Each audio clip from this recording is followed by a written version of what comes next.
चलिए सभी को गुड मॉर्निंग, जोहार सभी को। आज हम लोग छठ पूजा का पहला अर्घ है। शाम संध्या अर्घ होगा आज। और आज हम लोग आप लोग के साथ शेयर करने वाले हैं राज्यपाल के बारे में। इसके बारे में राज्यपाल के बारे में। राज्यपाल से हमेशा प्रश्न पूछे जाते हैं। ये क्यों जरूरी है, क्यों पढ़ना चाहिए राज्यपाल, वो हम देखेंगे ना। राज्यपाल जो टॉपिक है वो UPSC, JPSC, BPSC, BPSC, pre cum mains हर जगह लगभग जितने स्टेट पीसीएस है वहां पर उत्तर प्रदेश यूपी पीसीएस में भी प्रश्न पूछे जाते हैं। यूपी पीएससी, ठीक है। इसके अलावा इसके अलावा जितने भी एसएससी लेवल का क्लर्कल जॉब के लिए भी अगर हम लोग बात कर ले तो यहाँ से आपके प्रश्न पूछे जाते हैं। जैसे ऐसे सेंट्रल एसएससी की बात कर लें, चाहे बिहार का बीएसएससी की बात कर लें, या फिर झारखंड के लिए जेएसएससी की बात कर लें, या रेलवे की बात कर लें, या फिर इंटेलिजेंस ब्यूरो में प्रश्न पूछे जाते हैं। ठीक। इसके अलावा जितने भी एग्जाम हैं, क्लर्कल एग्जाम होंगे, वहां पर राज्यपाल टॉपिक से प्रश्न पूछे जाते हैं। बाकी जो जेपीएससी है जेपीएससी है बीपीएससी में इन प्रश्नों को अगर हम लोग देख लें तो यहाँ से प्री कम मेंस पीटी में भी प्रश्न पूछे जाते हैं, प्लस मेंस में भी। बिल्कुल गौर करेंगे जो मैं बता रहा हूँ। मेन एग्जाम में भी इससे प्रश्न पूछे जाते हैं। डायरेक्ट क्वेश्चन यहाँ से होते हैं। आज हम लोग गवर्नर का थ्योरी पढ़ेंगे। आज हम लोग थ्योरी देखने वाले हैं कि आखिर कौन कौन सा इंपॉर्टेंट चीज हम लोग को याद रखना चाहिए राज्यपाल के संदर्भ में, है ना। तो सबसे पहला हम लोग बात करते हैं कि राज्यपाल के बारे में, चूंकि हम लोग पहले भी पढ़ चुके हैं, याद कीजिएगा। तो हम लोगों ने देखा था कौन सा, इसके पहले अगर हम लोग बात कर ले टोटल, अगर हम लोग, है ना, तो हमने देखा था कि विधानसभा के बारे में मैंने आपको समझाया था पहले, याद कीजिए। विधानसभा के बारे में, है ना, विधानमंडल के बारे में मैंने आपको समझा रखा था कल की क्लासेस में। विधानमंडल के 3 अंग थे आपके। इसका उल्लेख अनुच्छेद 168 में किया गया है। ये बात मैंने कल समझा रखा था आप लोगों को। मैंने बोला था कि भाई देखो, इसका अभिन्न अंग एक राज्यपाल होते हैं, गवर्नर होते हैं, है ना। फिर दूसरा मैंने समझाया था पार्ट इसका विधानसभा। ये विधानसभा का ही इमेज आपको दिख रहा होगा सामने, जहां मैं लिख रहा हूँ विधानसभा, ये पूरा विधानसभा वाला ही है। ये विधानसभा है। इसके अलावा विधान परिषद है, जो कि झारखंड में नहीं है ना, विधान परिषद। ठीक है। तो आज हम लोग बेसिकली बात किसके बारे में करने वाले हैं, राज्यपाल के बारे में। उम्मीद है कि आप लोगों को ये सेशन अच्छा लगेगा। जितने स्टूडेंट हैं जो बाद में भी देखें, अभी जो लाइव देखेंगे तो उनके लिए फायदा है ही है, जो बाद में देखेंगे उनके लिए भी बहुत फायदा है। कारण है कि ये ऐसा टॉपिक है जिसको आप पॉलिटी में छोड़ के आगे नहीं बढ़ सकते हैं। अगर बढ़िएगा तो आप धोखा खाइएगा। अगर आपको सही में सीरियस कैंडिडेट है तो आपको पढ़ना ही पड़ेगा आपको। ठीक है। इतना इन्फॉर्मेशन तो आज हम लोग राज्यपाल के बारे में देखने वाले हैं, और उम्मीद है कि आप लोगों को सेशन अच्छा लगेगा। कारण है कि इसमें वही टॉपिक, उसी पॉइंट को मैं डील करूंगा जो एग्जाम के पॉइंट ऑफ व्यू से इंपॉर्टेंट होगा। जी। सतेंद्र सर, गुड मॉर्निंग आपको। स्टडी प्लस यशवंत सर का चैनल अपना चैनल है ना। जो बच्चे मेरा वीडियो देखते हैं वो स्टडी प्लस यशवंत सर का भी फॉलो कर सकते हैं, और अच्छे कंटेंट इंग्लिश मीडियम में देते हैं वो। ठीक है। चलिए सतेंद्र सर, यशवंत सर को good morning, very good morning. और जितने बच्चे बाद में जुड़ेंगे उनके लिए सलाह होगा कि आप लोग समय से अगर जुड़ेंगे तो आपको फायदा होगा। ध्यान देने वाली बात है, अगर हम लोग कल भी बात मैंने बताया था, कंपैरिजन कर रखा था सर, आप लोग को उम्मीद होगा। मैंने समझाया था क्या कि मैंने समझाया था कि जिस प्रकार से केंद्र में राष्ट्रपति होता है, कल मैंने कंपैरिजन किया था कल क्लासेस में। राष्ट्रपति जिस प्रकार से रोल होता है, राष्ट्रपति का जो भूमिका होती है ना, वही भूमिका राज्य में राज्यपाल का होता। हाँ कि ना बताओ। कल मैंने समझाया था, क्या आप सभी सहमत हैं? साउंड है, साउंड जा रहा है? साउंड क्लियर है? एक बार आप सभी लोग हमें बता दें। हाँ, साउंड जा रहा है। चलिए ठीक है। जी, बीच में कहीं कोई दिक्कत हो तो बताएं हमें। चलिए, तो केंद्र में राष्ट्रपति की जो भूमिका है वही राज्य में राज्यपाल का है। ठीक है। ये देश का प्रथम नागरिक होते हैं। देश का प्रथम नागरिक। देश का प्रथम नागरिक यही कहलाते हैं, है ना?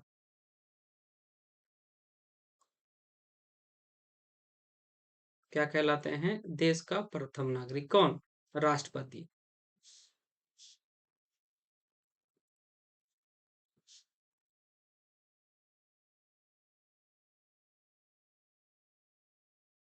देश का प्रथम नागरिक। देश का। ठीक, अगर कभी ऐसे प्रश्न पूछा जाए, बताइए देश का प्रथम नागरिक कौन कहलाता है? तो राष्ट्रपति कहलाते हैं। और राज्य के बारे में, अगर राज्यपाल के बारे में अगर कहें, तो ये राज्य का प्रथम नागरिक कहलाता है। राज्य का प्रथम नागरिक।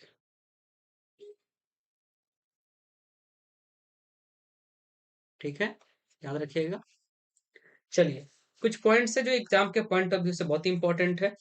ध्यान देने वाली बात यह है, क्या है? भारतीय राज्यों में, चेंज कर लेता हूं थोड़ा।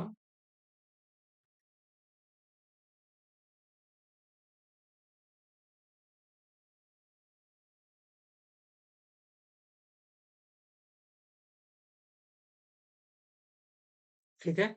भारतीय राज्यों में सरकार की व्यवस्था लगभग उसी उसी प्रकार की है जैसे कि केंद्र स्तर पर है ना? जिस प्रकार से केंद्र स्तर में है, ठीक उसी प्रकार से वही व्यवस्था राज्यों में राज्य सरकार की है।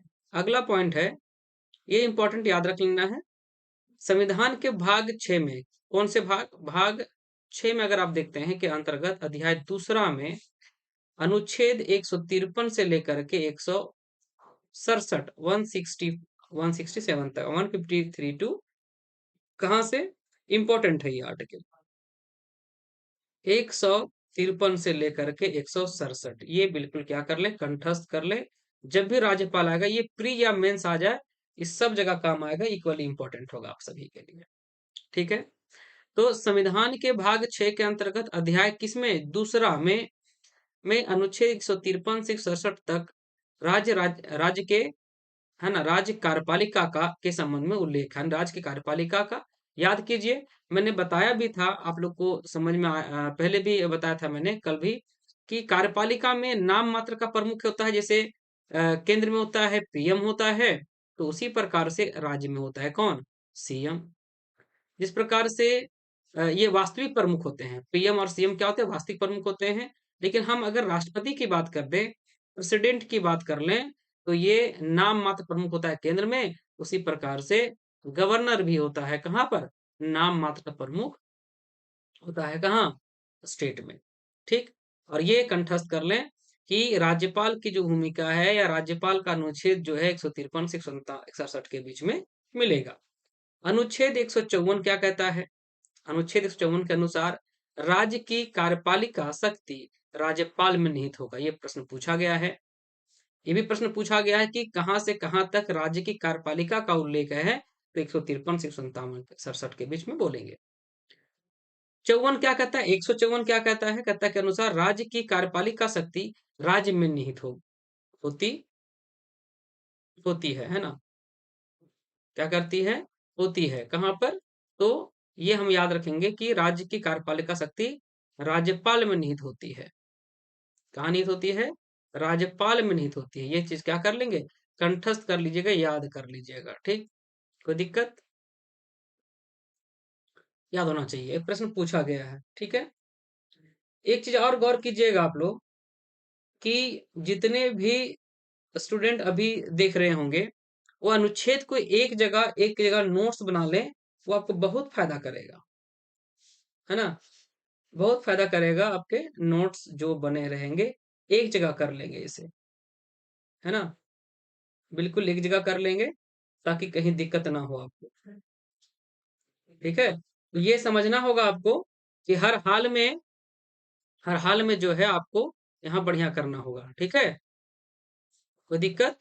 अब अगर हम लोग देख लें तो इन चीज़ों को थोड़ा-सा आपको मेहनत करना पड़ेगा कि जो नोट्स जो बनाने होंगे एक जगह रखेंगे और वहाँ पर जब एग्ज़ाम होगा तब वहाँ पर क्या कर लेंगे, उसको पढ़ के जाएँगे, है ना? इसको पढ़ के जाएँगे। कोई दिक्कत है?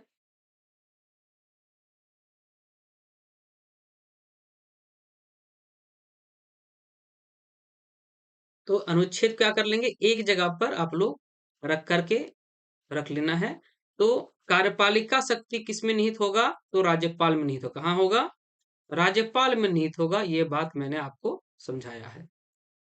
ठीक है? कहाँ पर? राज्यपाल में 154 53 में राज्य का राज्य के 53 क्या कहता है? अनुच्छेद 153 के अनुसार प्रत्येक राज्य के लिए एक राज्यपाल होगा, प्रत्येक राज्य के लिए।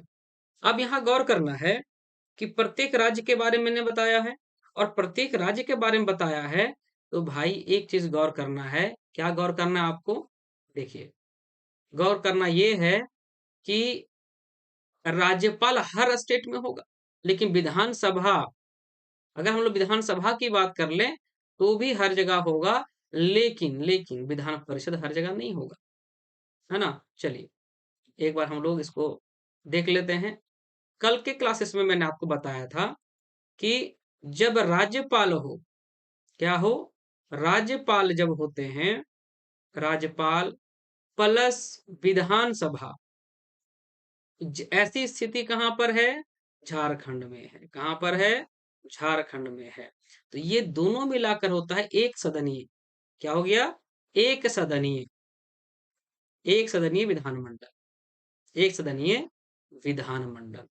बिल्कुल इसे कंठस्थ कर ले, पूछा गया प्रश्न है। ठीक, लेकिन ये तो ऐसा, ये इंपॉर्टेंट तो हुआ ही हुआ, लेकिन अगर कहेंगे कि सर कि राज्यपाल भी हो, राज्यपाल भी हो और विधानसभा भी हो, और विधानसभा हो लेकिन एक चीज और साथ में हो जाए, बोले क्या भाई? बोले सर विधान परिषद हो जाए। क्या हो जाए? विधान परिषद। जी, विधान परिषद।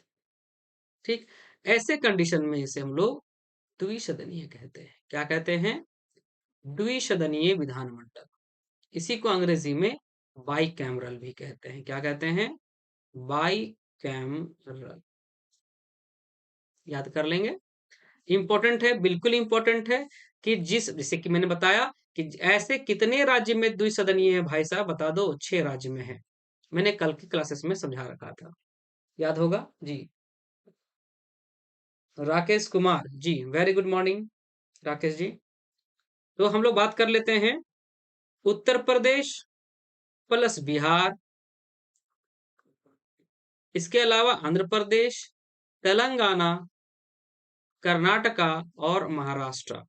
इन जगहों पर आपको मिलेगा कितने? द्विसदनीय। तो कौन कौन सा, फिर यहाँ लिख देता हूं मैं, ये इंपॉर्टेंट होगा। अब देखिए कहता है 153 के अनुसार, अनुच्छेद 153 के अनुसार प्रत्येक राज्य के लिए एक राज्यपाल होगा। चलिए सही बात है, लेकिन सातवें संविधान संशोधन अधिनियम 1956 में से एक ही व्यक्ति दो या अधिक राज्यों का राज्यपाल भी नियुक्त किया जा सकता है। जी, ये इंपॉर्टेंट लाइन होगा कि जो एक जो राज्यपाल होंगे वो केवल एक राज्य का नहीं बल्कि एक से अधिक राज्यों का भी हो सकता है।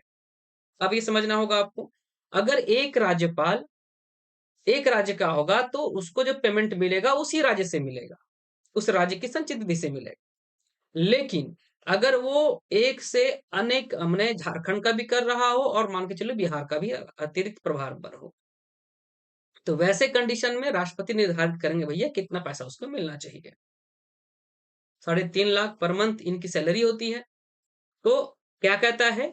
प्रत्येक राज्य के लिए एक राज्यपाल होगा, वो 153 अनुच्छेद ये बात कहता है। ये भी कहता है कि एक राज्यपाल एक से अधिक राज्यों का राज्यपाल भी हो सकता है। 153 में ये उल्लेख मिलता है। इसके तुरंत बाद जाएँगे 153 के बाद 154 में जाते हैं, तो वहाँ मिलता है कि जो राज्य की कार्यपालिका शक्ति है, जो एग्ज़ीक्यूटिव पावर है, वो राज्यपाल में होगा। ठीक उसी प्रकार से केंद्र में राष्ट्रपति के हाथ में होगा। दोनों कंपैरिज़न कर लेना है कि अगर पूछेगा केंद्र का शक्ति किस पर और कार्यपालिका शक्ति किस में होगा, तो राष्ट्रपति में होगा, लेकिन राज्य में कार्यपालिका शक्ति का अधिकार किसमें निहित होगा, तो राज्यपाल में होगा। यहाँ तक कोई दिक्कत अगर है, तो बताएँ हमें। क्लियर है? तो ये समझना है। नेक्स्ट पॉइंट पर हम लोग देख लेते हैं। क्या है नेक्स्ट पॉइंट? 154 153 देखे, 154 देखे, 155 में आइए। कहता है कि इसमें आपको दिमाग में रखना है कि कहता है अनुच्छेद एक संविधान का जो अनुच्छेद 155 है, ये कहता है के तहत राज्य के राज्यपाल की नियुक्ति नियुक्ति ध्यान देना है, मनोनीत नहीं कह रहा है, नियुक्ति अपॉइंटमेंट जो है भारत के कौन करेंगे? राष्ट्रपति करेंगे। ये प्रश्न खूब पूछा गया, होलसेल में पूछा गया है बाबू। तो राज्यपाल की नियुक्ति कौन करेगा? भारत के राष्ट्रपति करेंगे। ये बात कहीं लिखी गई है? जी, लिखी गई है। भारतीय संविधान के अनुच्छेद 155 में ये बात लिखा गया है। कहता है सामान्यतः राज्यपाल का कार्यकाल जो होता है, पद ग्रहण के 5 वर्ष की अवधि के लिए होता है। सामान्यतः 5 वर्ष होता है।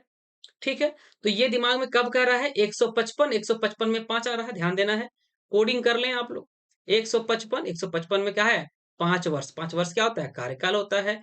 आप सभी जानते हैं। ठीक? इसके अलावा क्या जानते हैं? कि 153 से लेकर 167 के बीच में राज्यपाल का उल्लेख मिलता है। कोई दिक्कत यहाँ तक? तो भाई साहब 155 में क्या है? तो राज्यपाल की नियुक्ति कौन करता है? राष्ट्रपति करेंगे और इसमें कार्यकाल का भी उल्लेख है। यानी कि नियुक्ति कौन करता है राज्यपाल का? तो राष्ट्रपति। याद कीजिए।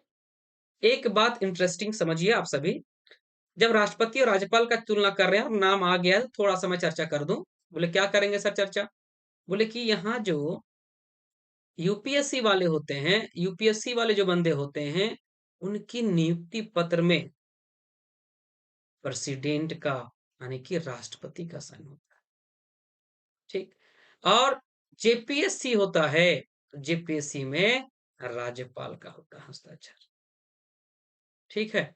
इसलिए धौंसता नहीं है ये लोग, है कि नहीं? तो ये दिमाग गजेटेड अधिकारी जो राज्यपाल के द्वारा नियुक्त जिसका भी होगा, वो गजेटेड पदाधिकारी होंगे, राजपत्रित अधिकारी कहलाते हैं। जी, जी, Shanmuga Sundaram, very good morning Shanmuga ji. ध्यान देना है, तो अगर हम लोग बात कर लें, तो राष्ट्रपति का नियुक्ति कौन करता है? सॉरी राज्यपाल की नियुक्ति कौन करता है? राष्ट्रपति करते हैं और राज्यपाल का नियुक्ति राष्ट्रपति करते हैं और इनका कार्यकाल 5 वर्ष का होता है। ये 155 में ये बात लिखी गई है। कोई दिक्कत यहाँ तक? आगे चलें। नेक्स्ट पॉइंट हमारा क्या कहता है? ये सर आप पॉइंट क्या कर लेंगे आप लोग? ज़रूर नोटिस कर लें, नोट कर लें इसे, है ना? नोट कर लें बिल्कुल बढ़िया तरीका से। कोई दिक्कत? आगे चलते हैं। कहता है अनुच्छेद 156 के 1 में देखते हैं। कहता है राज्य के तहत राज्यपाल राष्ट्रपति के प्रसाद पर्यंत अपना पद धारण करता है। क्या कह रहा है? जो राज्यपाल जो होते हैं वो राष्ट्रपति के प्रसाद पर्यंत, है ना? अपना पद धारण करते हैं। माने उनकी कृपा दृष्टि बनी रहेगी।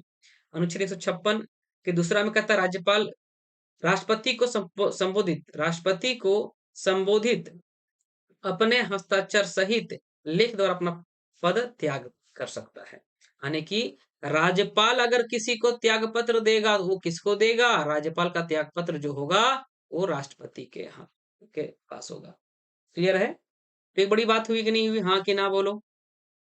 तो समझना है, इन चीज़ों को क्या करना है? समझना है कि राष्ट्रपति जो अपना राज्यपाल जो है अपना त्याग पत्र किसको देगा? आप बोलेंगे सर राज्यपाल देगा राष्ट्रपति को, तो भाई राष्ट्रपति किसको देगा भाई? समझिए कि सर राज्यपाल तो समझ में आया, तो भाई साहब राष्ट्रपति देगा त्याग पत्र देगा, वो भी लिख लें। राष्ट्रपति जो त्याग पत्र देगा, राष्ट्रपति त्याग पत्र देगा, वो किसको देगा?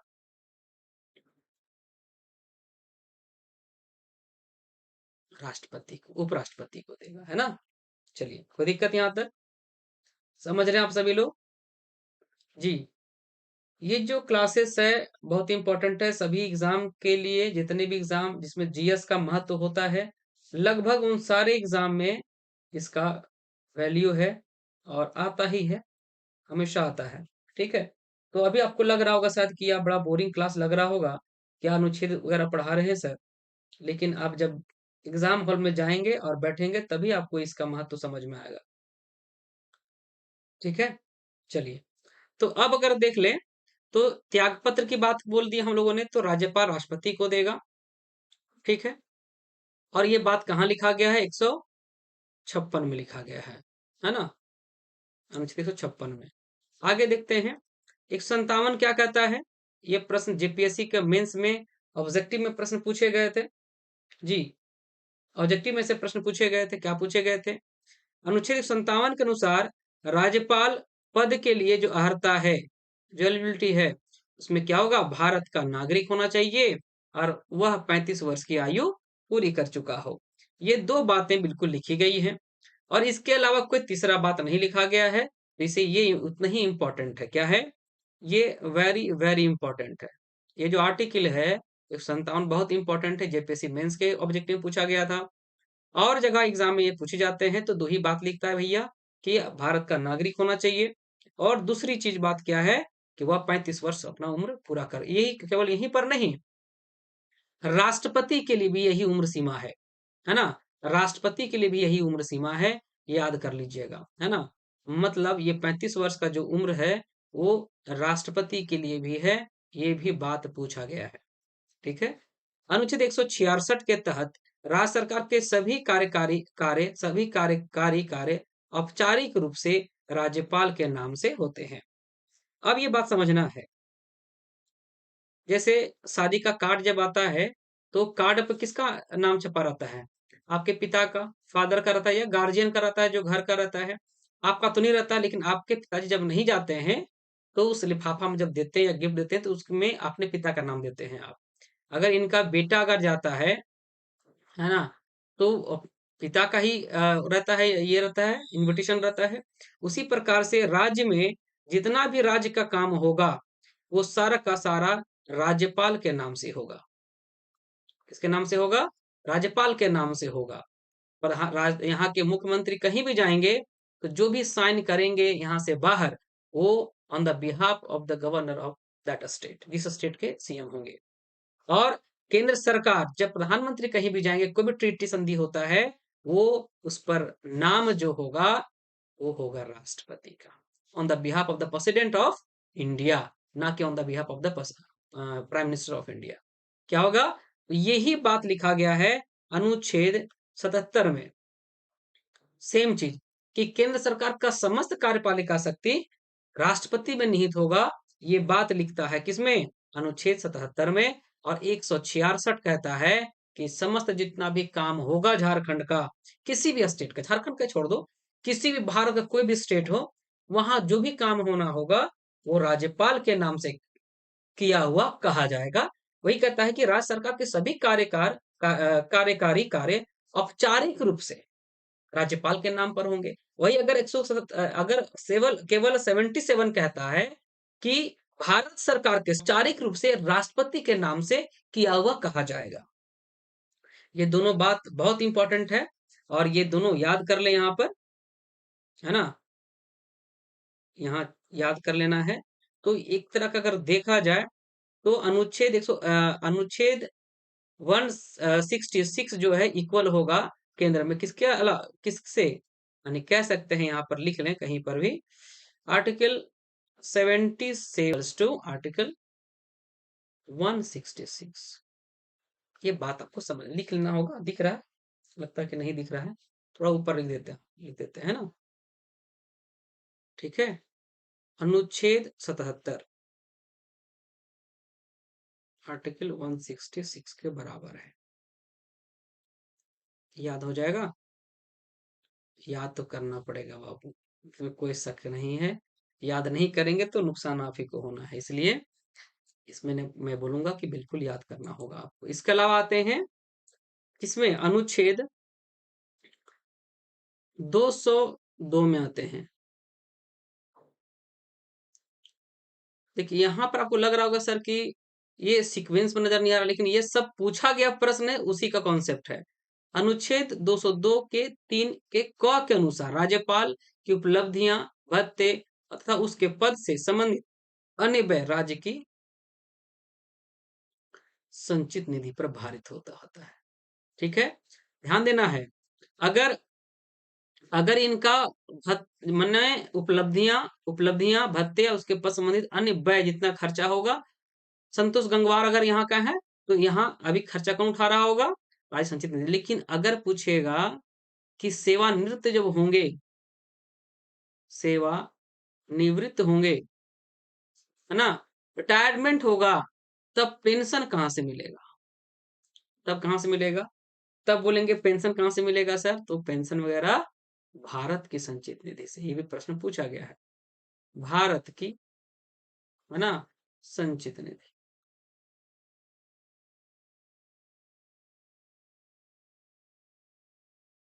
याद हो जाएगा।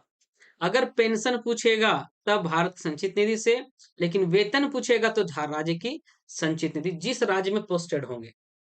ठीक है, ऐसा अगर नहीं होता तो जिस राज्य में वो उनका रिटायरमेंट होता, जैसे मान ले संतोष या द्रौपदी मुर्मू यहाँ से होती, रिटायरमेंट उनका हो जाता, सेवानिवृत्त हो जाते, तो ऐसे केस में उन्हें जिस राज्य में अंतिम सेवा दे रहे होते तो वहां पर अतिरिक्त व्यय हो जाता, अतिरिक्त भार हो जाता, खर्चा का अतिरिक्त बोझ बढ़ जाता उसके ऊपर, उस स्टेट के ऊपर।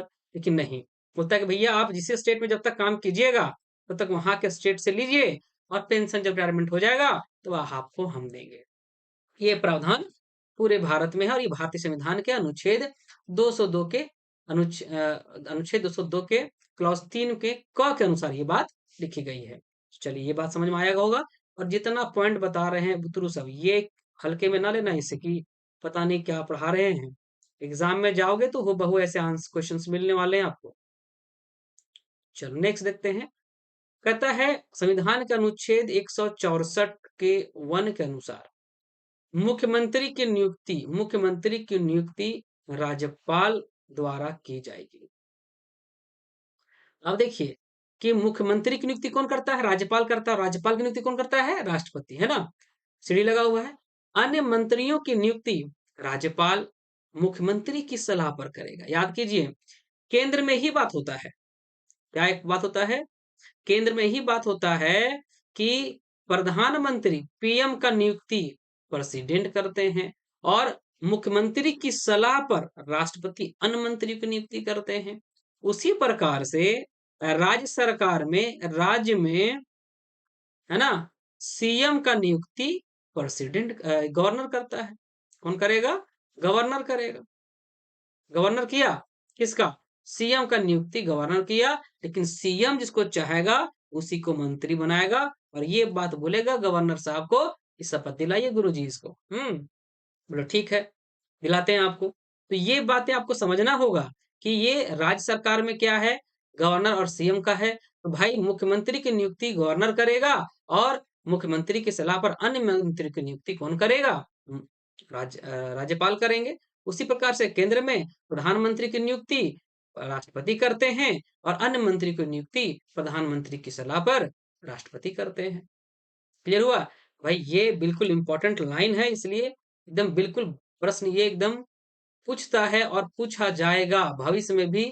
ऐसी संभावना है कि ऐसे प्रश्न की संख्या घटने वाली नहीं है। एक कॉन्सेप्चुअल क्वेश्चन है।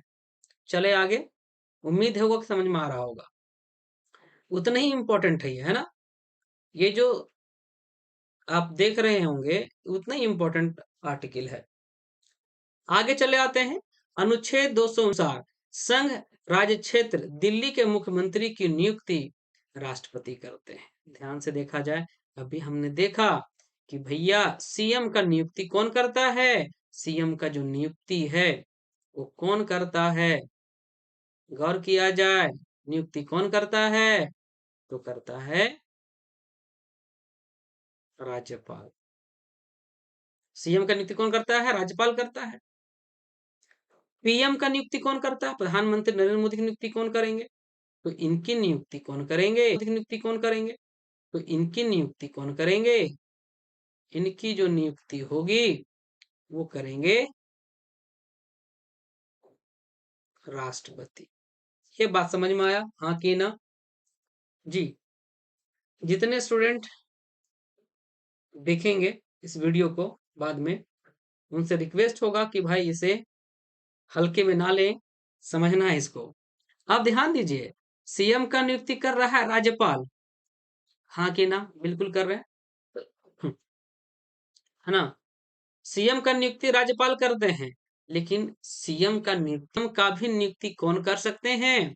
सीएम का भी नियुक्ति राष्ट्रपति महोदय कर सकते हैं, बट क्या? यूटीज के लिए, दिल्ली। समझ में आया? मजा आया? अब ध्यान देना है, सब तो जानते होंगे भैया मुख्यमंत्री की नियुक्ति राज्यपाल करेंगे, प्रधानमंत्री की नियुक्ति राष्ट्रपति करेंगे, लेकिन क्या यूटीज के मुख्यमंत्री की नियुक्ति कौन करता है? तो राष्ट्रपति करेंगे, राज्यपाल लेफ्टिनेंट गवर्नर नहीं करेगा उसका। क्लियर हुआ? ये मजेदार बात हो गया।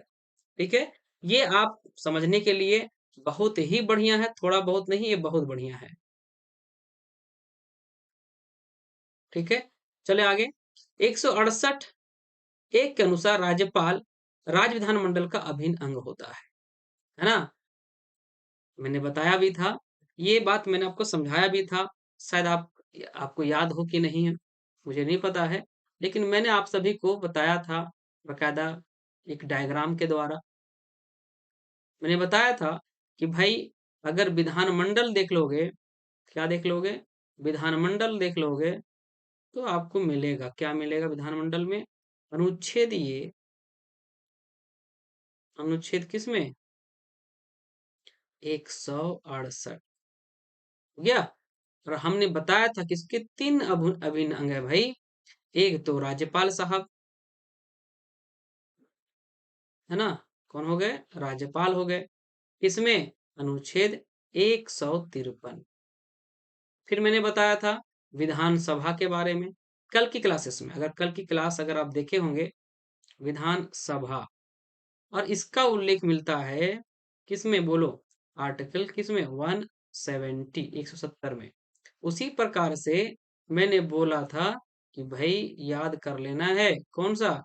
विधान परिषद को।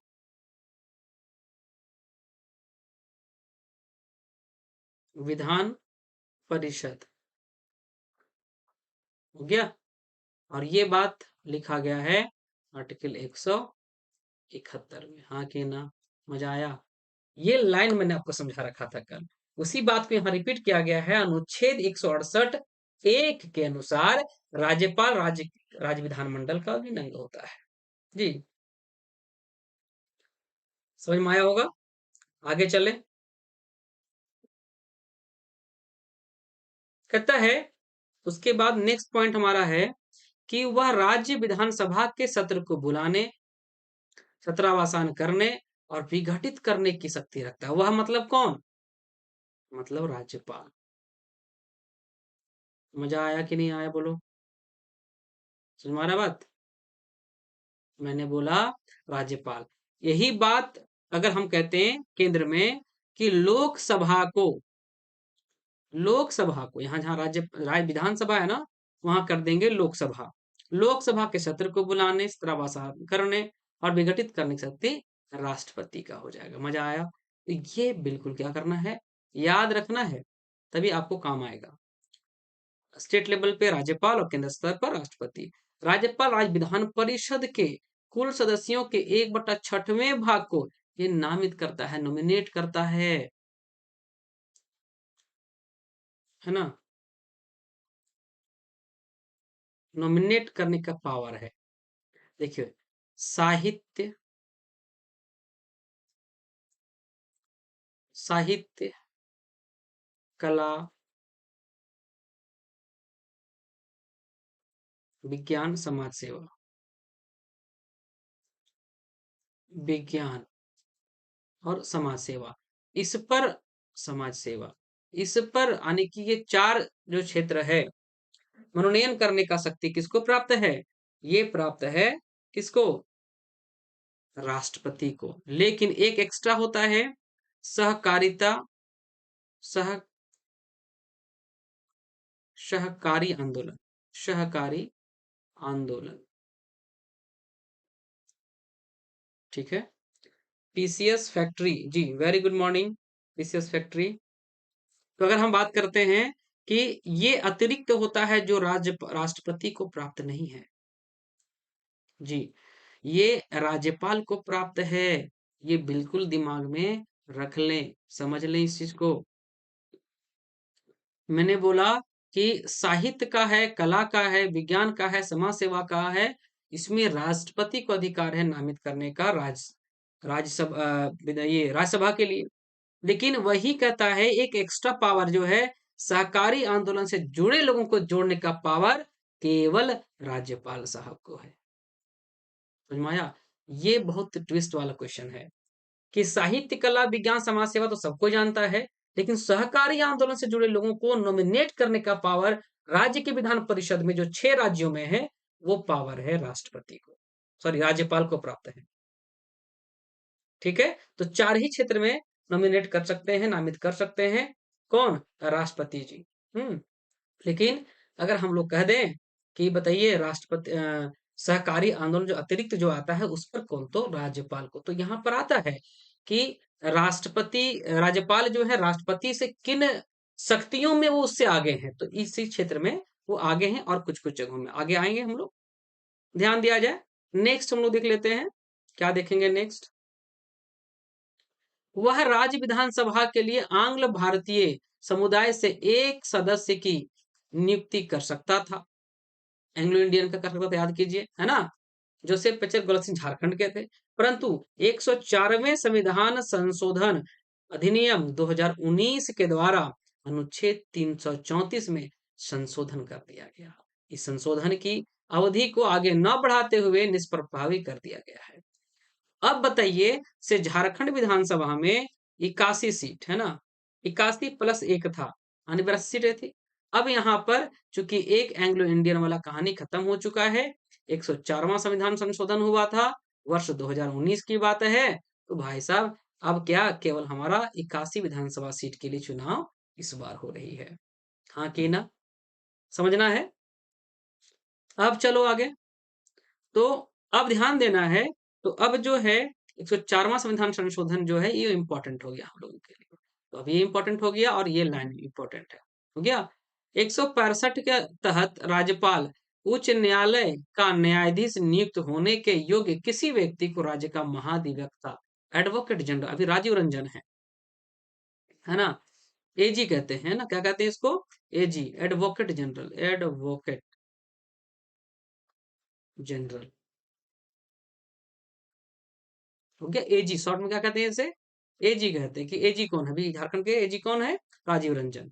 और केंद्र में कौन होता है? तो सॉलिसिटर जनरल, वहां पर कौन सा होता है? महान्यायवादी, केंद्र में महान्यायवादी। अटॉर्नी जनरल कहते हैं इसे, क्या कहते हैं? Attorney general. समझ में आया? तो केंद्र में होता है, तो केंद्र में किसके लिए? Supreme court. सुप्रीम कोर्ट में सरकार का सरकारी वकील महान्यायवादी होता है ना, एजी होता है, अटॉर्नी जनरल होता है, और यहाँ एडवोकेट जनरल, अटॉर्नी नहीं, यहाँ एडवोकेट जनरल है, ये राज्य सरकार का नहीं, झारखंड सरकार का होता है, जो राजीव रंजन है ना। तो भाई जिस प्रकार से सुप्रीम कोर्ट में महान्यायवादी होते हैं, राज्य में महाधिवक्ता होता है, कोई बड़ी बात नहीं है। ठीक है, राज्य का महाधिवक्ता का उल्लेख कहाँ किया गया है? 165 में। चले आगे, ये सारे के सारे क्वेश्चंस पूछे गए हैं एग्जाम में। नेक्स्ट, अब ध्यान देना है, विधानमंडल द्वारा पारित किसी विधेयक पर, विधानमंडल के द्वारा, ठीक है, किसी विधेयक पारित किसी विधेयक पर राज्यपाल स्वीकृति दे सकता है। क्या कर सकता है? स्वीकृति, एसेंट टू द बिल, स्वीकृति को रोक सकता है, यानी कि जो बिल है उसको रोकने का पावर किसके पास है? राज्यपाल के पास है। वह विधेयक को राष्ट्रपति के विचार के लिए आरक्षित रख सकता है। अब ध्यान देना है, साथ ही वह विधेयक को पुनर्विचार के लिए वापस भी कर सकता है कि भाई आप जो विधेयक लाए हैं, उस पर एक बार विचार कर लीजिए। धन विधेयक न होने पर, लेकिन ये धन विधेयक नहीं होगा तब, अगर धन विधेयक होगा, अगर मनी बिल होगा, अगर मनी बिल होगा बाबू, तो याद रखना है, मनी बिल को एक ही बार में, चाहे वो चाहे वो राज्यपाल हो, चाहे वो राज्यपाल हो, चाहे वो राष्ट्रपति हो, ये दोनों क्या करना होगा, राज्यपाल भी वापस नहीं कर सकते हैं, ना ही राष्ट्रपति मनी बिल को। क्यों? क्योंकि इनके पूर्व अनुमति से ही पेश होता है।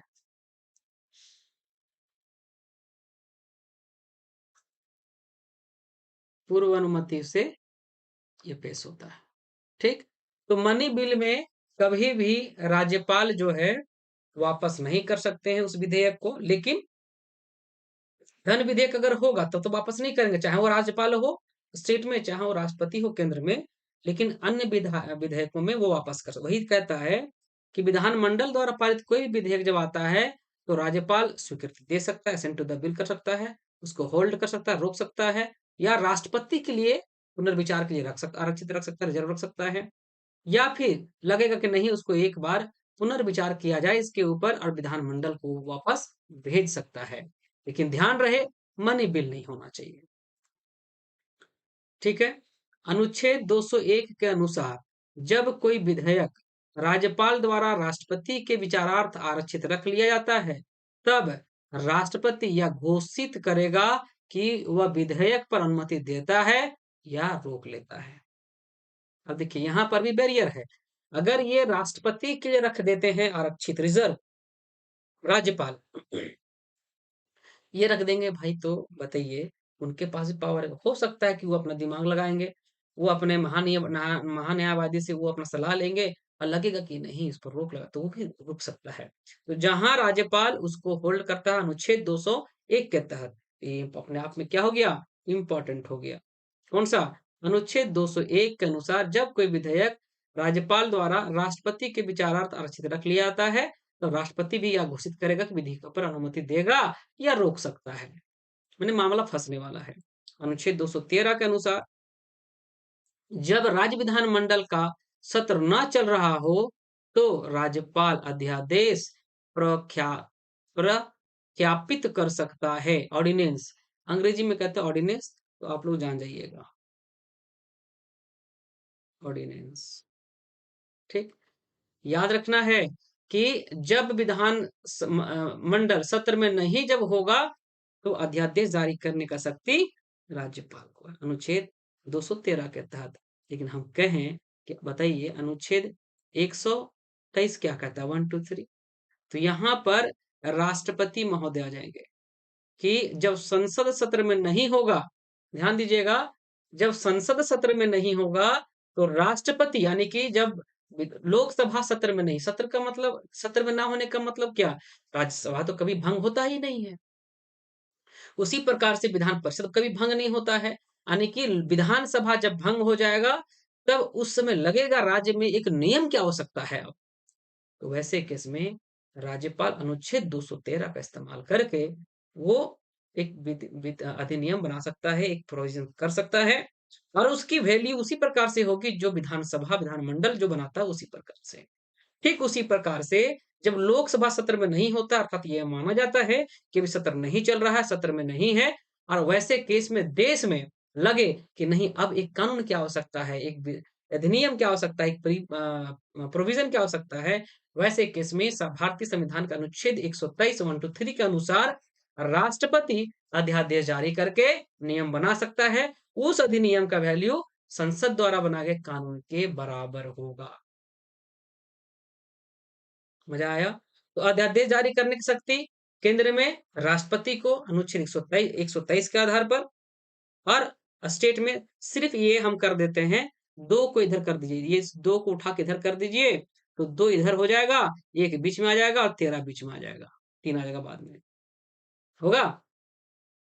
213 के अनुसार राज्यपाल, ये राज्यपाल का हो जाएगा, है ना, अध्यादेश जारी करने की शक्ति, और 123 में राष्ट्रपति को, हाँ कि ना। आपने अनिल कपूर की मूवी आपने देखा होगा, नायक मूवी। नायक में अमरीश पुरी और अनिल कपूर के बीच एक मीडिया के सामने एक फ़िल्म में जो दिखाया गया, एक्टिंग किया गया है, वहाँ बोलता है कि बस एक ऑर्डिनेंस पास करके हम आपको सीएम बना सकते हैं, और 1 दिन का सीएम बनाया गया था अनिल कपूर को। मूवी अपने समय में बहुत अच्छा चली थी। तो इसी ऑर्डिनेंस की बात कर रहा था, लेकिन यहाँ पे ये ऑर्डिनेंस अलग है। लेकिन जो ऑर्डिनेंस की बात कर रहा था, वहाँ पर अमरीश पुरी जो सीएम थे उस समय, पिक्चर के में जो भूमिका निभा रहे थे, वो ऑर्डिनेंस अध्यादेश की ज बात वो कर रहे थे। लेकिन अगर पूछेगा कि राज्य में कोई अगर नियम की आवश्यकता हो और उसमें विधानमंडल सत्र में ना हो, तो क्या राज्यपाल बना सकता है? बिल्कुल बना सकता है। किस अनुच्छेद के तहत? 213 के तहत। लेकिन लोकसभा सत्र में नहीं हो, संसद सत्र में नहीं हो, वैसे कंडीशंस में राष्ट्रपति जो होते हैं, वो अध्यादेश जारी करने की शक्ति उनके पास है, और ये शक्ति उनको संविधान ने दे रखा है अनुच्छेद 123 के तहत। और 2 इधर कर देंगे, 213 हो जाएगा राज्यपाल के लिए। ठीक है? अगला देखते हैं हम लोग कि अनुच्छेद 161 के अनुसार, इसके अनुसार अनुच्छेद 161 के अनुसार किसी राज्य के राज्यपाल को उस राज्य की कार्यपालिका विधि के विरुद्ध किसी अपराध के लिए दंड को क्षमा, उसका प्रविलंबन, विराम, परिहार करने की अथवा दंडादेश के निलंबन का, परिहार का लघुकरण करने की शक्ति उसे प्राप्त है। ध्यान दीजिएगा, ये बहुत इंपॉर्टेंट है। आर्टिकल कहता है 72, अनुच्छेद 72 बराबर अनुच्छेद आर्टिकल 161। ठीक? तो आप समझ गए होंगे कि मैं क्या बताना चाह रहा हूं। अनुच्छेद जो 72 है, वो केंद्र सरकार, अनुच्छेद 161 है, वो राज्य सरकार। तो राज्य सरकार में कौन हो जाएगा बताइए? तो यहाँ राज्यपाल, राज्य में राज्यपाल और केंद्र में राष्ट्रपति। तो याद रखिएगा कि किसी को दंड मिला है, लेकिन क्षमा करने का किसको? याद रखिएगा, क्षमा करने की शक्ति केवल पूरे भारत में राष्ट्रपति को है। ठीक है मित्रों, ये प्रश्न खूब पूछता है होलसेल में, और इम्पोर्टेंट है। और ये अनुच्छेद 72 का इस्तेमाल होता है उसमें, है ना? लेकिन अगर कहेगा कि बताइए क्या राज्यपाल भी कर सकते हैं? कोई मान के चलिए कोई गर्भवती महिला है, और वो अ, गर्भवती महिला है, उसे और उसे गिरफ्तार कर लिया गया है, और मान लें किसी का मर्डर करके आई है, तो वैसे केस में ये देखा जाएगा, चूंकि उसको फांसी अगर दिया जाएगा, तो उस महिला को सजा तो मिलेगा ही मिलेगा, लेकिन उसके पेट में जो बच्चा पल रहा है, उसको भी सजा मिल जाएगा ना। तो ये नेचुरल जस्टिस तो नहीं होगा, है ना? तो उस बच्चे को लेकर के, तो उसीलिए उसके पीरियड को कम कर सकते हैं, उसी को लघुकरण वगैरह करते हैं। और किसी को ये कठोर काला पानी से जो सजा वगैरह रहता है, उसे कुछ साल में बदल देता है, लघुकरण वगैरह होता है। तो वैसे केस में अगर हम बात करते हैं, तो यहाँ क्षमा करने की शक्ति, फांसी की सजा जो है, फांसी की सजा हम क्या लिखेंगे? फांसी की सजा, सजा को जो माफ करेगा, क्षमा करेगा, वो केवल राष्ट्रपति के पास है। ऐसा केस आपने देखा होगा, है ना? तो 72 के अनुसार राष्ट्रपति, और 161 के अनुसार राज्यपाल को ये प्राप्त है। किसी दंड को राज्यपाल जो है उस राज्य की कार्यपालिका विधि के विरुद्ध किसी अपराध के लिए, है ना, दंड को जो है क्षमा कर सकता है, प्रविलंबन कर सकता है, विराम है परिहार करने की अथवा दंडादेश के निलंबन का, परिहार का, लघुकरण का, माने उसके 10 साल का किसी को मिला 2 साल में कर सकता है ना? या उसके आजीवन को कठोर सजा को कर सकता है, कुछ साल में कर देगा, कन्वर्ट कर देगा। तो ऐसे केस में अगर हम लोग बात कर लें, तो हम ये कहेंगे कि केंद्र में राष्ट्रपति को और राज्य में राज्यपाल को अनुच्छेद 72 राष्ट्रपति और 161 राज्यपाल को ये प्राप्त है। कहता है, नेक्स्ट पॉइंट हमारा है सरोजिनी नायडू, है ना? सरोजिनी नायडू भारत की प्रथम महिला थी जिन्हें राज्यपाल पद पर नियुक्त किया गया था, है ना? और पता आपको होगा, कानपुर अधिवेशन जब हुआ था, कांग्रेस का जो कानपुर अधिवेशन हुआ था 1925 में, तो भारत की पहली महिला यही बनी थी, है ना? सरोजिनी नायडू ही जो थे, है ना, जो कि कांग्रेस के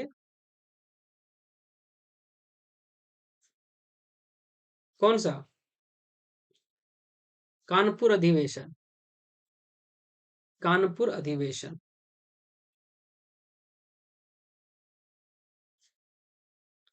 कब हुआ था? 1925 में। इस समय ये अध्यक्ष बनी थी। ये प्रश्न खूब पूछा गया है, याद रख लीजिएगा। महिला में अगर हम बात करते हैं तो 1917 में हुआ था कांग्रेस में। बने थे कौन? एनी बेसेंट बनी थी। ये पहली महिला थी, एक कोलकाता अधिवेशन में ये उसकी अध्यक्षता की थी। याद रहेगा? अपने आप में इंपॉर्टेंट है। तो सरोजिनी नायडू भारत की प्रथम महिला थी जिन्हें राज्यपाल पद पर नियुक्त किया गया था, है ना? और वो भी कहाँ की? उत्तर प्रदेश की। याद रखना कहाँ की राज्यपाल बनी थी ये? यूपी, उत्तर प्रदेश का। ठीक है? तो ये जानकारी अब तक जितने प्रश्न पूछे गए हैं, एग्जाम में पूछे गए थे, उन्हीं का संकलन अभी हम लोग देख रहे थे। है ना? ये पूछा गया प्रश्न का है। अब हम लोग देखेंगे नेक्स्ट, ये अब तक इतना प्रश्न पूछा गया है एग्जाम में, ये भी दिमाग में रख लेना है। जितने स्टेट पीसीएस हुए थे अब तक में, इतना प्रश्न पूछा गया है। अब हम लोग चले आते हैं कि अब जो नेक्स्ट हमारा जो है, अब देखते हैं राज्यपाल संबंधित जो महत्वपूर्ण अनुच्छेद हैं, जो पूछा गया था हम डील कर दिया है। अब बेयर एक्ट के अनुसार से अब कुछ कुछ को हम लोग देख लेते हैं, स्पीड देख लेंगे उसको, है ना? बारी बारी से। तो अब हम लोग देखने वाले हैं यहाँ से। तो अब तक इतने जितने प्रश्न पूछे गए थे प्रीवियस ईयर के थे, अब थोड़ा सा उसके डेप्थ में जाएंगे। तो 1-2 मिनट का ब्रेक हम लोग लेते हैं, ताकि आप लोग, क्योंकि 1 घंटा क्लास लगभग होने को है, तो अब हम लोग देखेंगे किस प्रकार से आगे पूरे राज्यपाल का जितना अनुच्छेद है अभी खत्म करेंगे हम लोग इस सेशन में, है ना? आप लोग बने रहें।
चलिए, तो हमने बताया कि अब हम लोग क्या करेंगे, ये प्रश्न जो पूछे गए थे वो प्रीवियस ईयर का देख रहे थे हम लोग। एक तरह का प्रीवियस ईयर क्वेश्चन जो पूछे गए थे उसके पूछे गए अनुच्छेद को हम लोग देख रहे थे, है ना?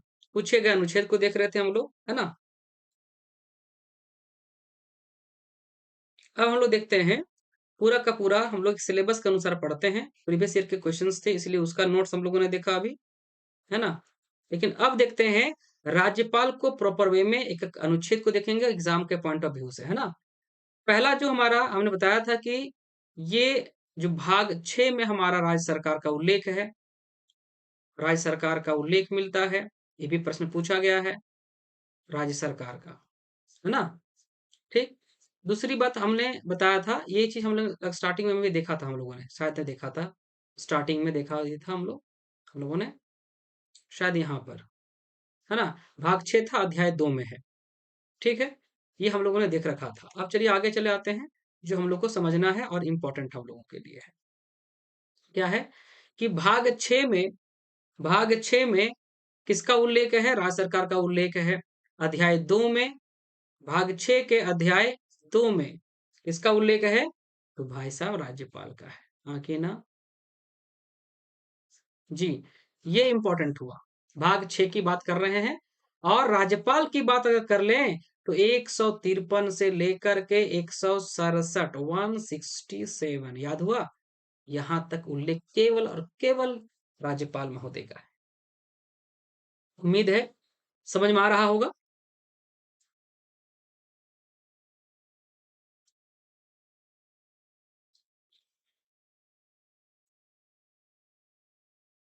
तो अब यहाँ दिमाग में रखना है कि जो मैंने बताया उसको याद कर लेना है कि 100 राज्यपाल का जो उल्लेख है वो 153 से लेकर के 167 के बीच में है।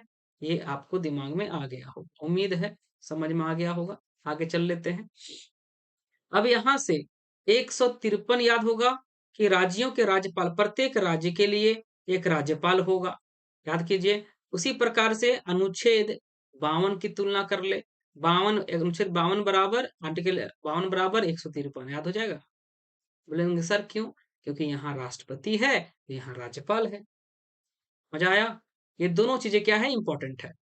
अतः परंतु इस अनुच्छेद की कोई बात एक ही जो व्यक्ति होगा, दो या अधिक राज्यों के लिए राज्यपाल नियुक्त किए जाने से निवारित नहीं करेगी। एक राज्य का राज्यपाल, एक व्यक्ति एक राज्य का राज्यपाल के अलावा वो अतिरिक्त प्रभार पर भी होता है। ये बात कहाँ लिखा गया है? अनुच्छेद 153 में। ठीक है, लेकिन याद रखेंगे, जैसे कि याद रखना है कि बोलेंगे सर कि क्या अगर रघुवर दास यहाँ के थे, रघुवर दास रघुवर दास यहाँ के सीएम रहे हैं, है ना? क्या रहे हैं? सीएम रहे हैं। रघुवर दास यहाँ के रहे हैं, सीएम रहे हैं। अब ये बने हैं कहाँ का? ये सीएम रहे हैं झारखंड का। लेकिन अभी कहाँ कहाँ है ये? उड़ीसा के क्या है? गवर्नर है। कहाँ का? उड़ीसा का है। उड़ीसा के गवर्नर है, राज्यपाल है। ठीक। लेकिन राज्यपाल जो है किसी भी उसी राज्य का राज्यपाल नहीं हो सकता, उसी राज्य का राज्यपाल नहीं हो सकता वो व्यक्ति, है ना?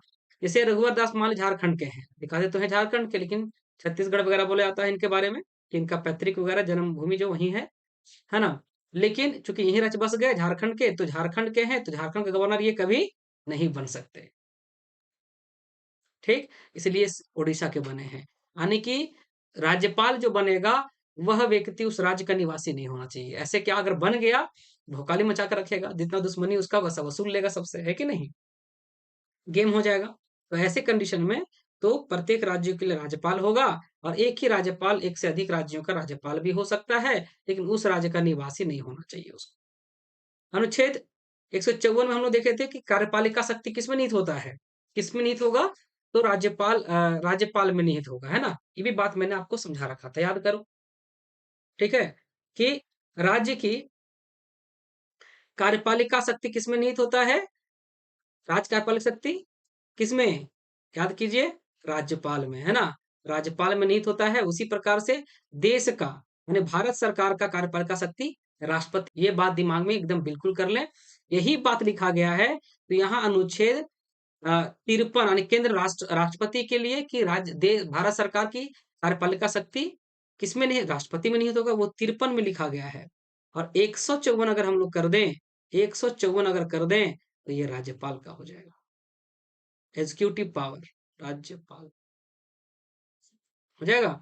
तो कार्यपालिका शक्ति की हम लोग बात कर लें तो कि बताइए देश का कार्यपालिका शक्ति किसमें होगा, तो राष्ट्रपति में होगा।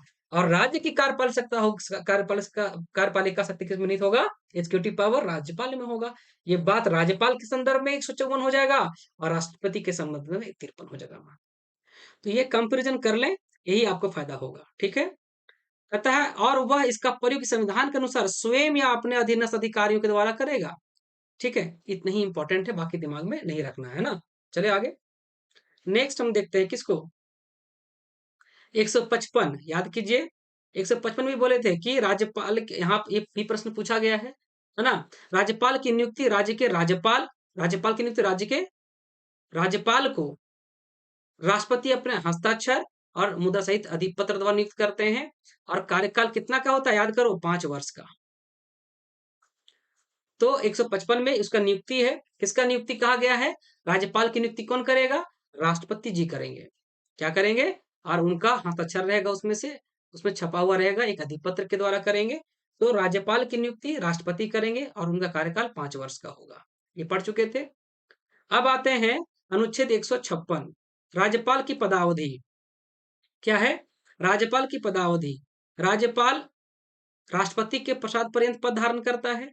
और 156 में क्या है, राज्यपाल राष्ट्रपति को संबोधित अपने हस्ताक्षर सहित लेख द्वारा अपना पद त्याग सकेगा। यानी कि ये तो हमारा पदावधि है, यानी कि टेन्योर उसका कब रहेगा, ये भी बात है। और मैंने टेन्योर की बात हम लोग करते हैं तो कितना 5 वर्ष का होता है। तो राज्यपाल की पदावधि जो है, राज्यपाल राष्ट्रपति के प्रसाद पर्यंत पद धारण करेगा, ये बात दिमाग में है। पहला अनुच्छेद 156 के पहला में लिखा गया है, क्लॉज पहला में। और फिर राज्यपाल राष्ट्रपति को संबोधित करके अपना क्या कर सकता है, त्याग पत्र दे सकता है। ठीक, इस अनुच्छेद के तीसरा में, इस अनुच्छेद के पूर्वगामी बंधों के अधीन रहते हुए राज्यपाल अपने पद ग्रहण की तारीख से 5 वर्ष की अवधि तक पद धारण करेगा, है ना। चलिए यहाँ पर एक चीज दिमाग में रखना है, जो मैं यहाँ 5 वर्ष बोल रहा हूँ, इसको हटा करके कहाँ करेंगे, पदावधि वाले सेक्शन में यहाँ पर हम लोग जोड़ेंगे। यहाँ पर 5 वर्ष यहाँ लिखा हो गया है, याद रखना है। तो 156 जो हमारा है, यही बात जो है 55 में आसपास कहाँ लिखा गया है, आपका राष्ट्रपति में लिखा गया है। तो बिल्कुल तुलना करेंगे इसको, है ना। एक बात दिमाग में रख लेंगे। तो पदावधि की बात क्या गया है, अनुच्छेद 156 में लिखा गया है, ये बिल्कुल क्या कर लें, याद कर लें। नेक्स्ट देखते हैं हम लोग 157 में देखते हैं। तो इसके लिए क्या हम लोगों ने देखा था कि इसके बारे में क्या लिखा गया अब तक में, अनुच्छेद 157 पूछा गया, जेपीएससी के मेंस में भी पूछा गया था कि राज्यपाल नियुक्त होने के लिए हरताएं कोई भी व्यक्ति यानी कोई व्यक्ति राज्यपाल नियुक्त होने का पात्र तभी होगा जब वह भारत का नागरिक हो और उम्र कितना हो, 35 वर्ष पूरी कर चुका हो। ये वाला बात दिमाग में रखना है, गांठ बांध लेना है। यानी अर्हताएं की बात करता है तो 157 में ये बात लिखा गया है। 58 में क्या है, शर्त है। राज्यपाल के पद के लिए शर्त क्या क्या होना चाहिए, राज्यपाल संसद के किस सदन का या पहली अनुसूची में निर्दिष्ट किसी राज्य के विधानमंडल के किसी सदन का सदस्य नहीं होना चाहिए। अगर उसे राज्यपाल बनेगा तो चाहे वो संसद का चाहे विधानमंडल किसी सदन का मेंबर नहीं होना चाहिए। यदि संसद के सदन या ऐसे किसी राज्य विधानमंडल के किसी सदन का कोई सदस्य राज्यपाल नियुक्त हो जाता है तो यह समझा जाएगा उसने उस सदन में अपना स्थान राज्यपाल के रूप में पद ग्रहण की तारीख से रिक्त कर दिया है। ये इंपॉर्टेंट लाइन हुआ है। 158 में क्या बोला, बोला भाई देखिए, अगर वो मान के चलिए लोकसभा का मेंबर है या राज्यसभा का मेंबर है, कहाँ है, चाहे वो लोकसभा का है चाहे राज्यसभा का है या विधानसभा का है या विधान परिषद का है, जहां का भी होगा, अगर वो गवर्नर बन गया, क्या बन गया, गवर्नर बन गया, वैसे स्थिति माना जाएगा जिस दिन से वो गवर्नर बनेगा उसी दिन के बाद से काउंट ये नहीं होगा कि भाई वो जगह पर वो सांसद एमपी या एमएलए है, रिक्त माना जाएगा। 158 के तहत ये बात कहता है, ये शर्त है। राज्य दूसरा देखिए, दूसरा इंपॉर्टेंट है, राज्यपाल अन्य कोई लाभ का पद धारण नहीं करेगा। लाभ का पद का मतलब क्या होता है यहाँ? तो लाभ का पद का मतलब यहाँ होता है दोस्त, लाभ का पद धारण का मतलब होता है कि ऐसे मान के चलो कि कोई आईएएस अधिकारी, तो आईएएस रहते हुए नहीं करेगा, है ना? या आईपीएस है, या फिर डीवाईएसपी है, किसी भी स्टेट में वो डीवाईएसपी है, तो कहेगा कि नहीं हम गवर्नरों रहेंगे, तो गड़बड़ बात हो जाएगा, ये लाभ का पद गिना जाएगा ये सब, है ना? लेकिन लेकिन वो कहीं कैबिनेट मंत्री है, कोई मंत्री है, विधायक है, तो वो कभी भी लाभ का पद नहीं माना जाएगा। राज्यपाल अन्य कोई लाभ का पद धारण नहीं करेगा, नहीं कहेगा भैया हम आईपीएस भी हम हैं और अब गवर्नरों रहेंगे, तो ऐसा केस गड़बड़ हो जाएगा, अभी मामला गड़बड़ हो जाएगा। तो लाभ का पद, लेकिन मंत्री क्या माना जाता है? लाभ का पद नहीं माना जाता, याद रख लेंगे। चले आगे, समझ में आ रहा है यहाँ तक? अनुच्छेद 158 तक देखे, 58 के 2 देख रहे थे, अनुच्छेद किसमें देख रहे हैं अब हम लोग? जी, 158 का 1 देखे, 2 देखे, क्लॉज देख रहे हैं, अब तीसरा में देख रहे हैं, किसका? 158 का अनुच्छेद 158 का क्लॉज 3 में आते हैं। राज्यपाल जो है बिना किराए दिए अपने शासकीय निवासों मतलब देखते हैं गवर्नर हाउस जहां रहता है, पूरा बंगला पूरा राजा से कम नहीं है ना?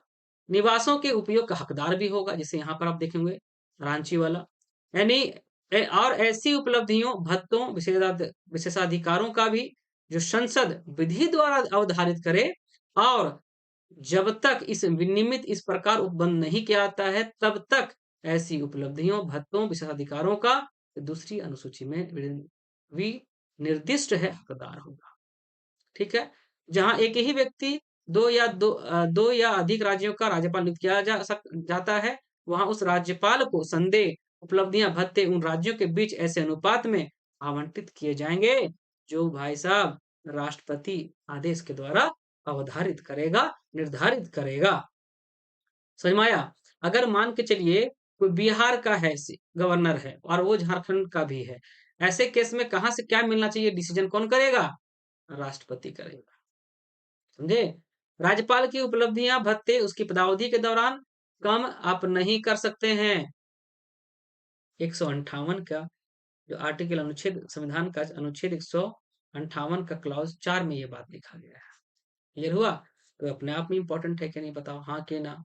कोई दिक्कत यहाँ तक? सोचो, अगर हम ये समझा रहे हैं तो ये आपके फायदा के लिए है ना? आगे चले।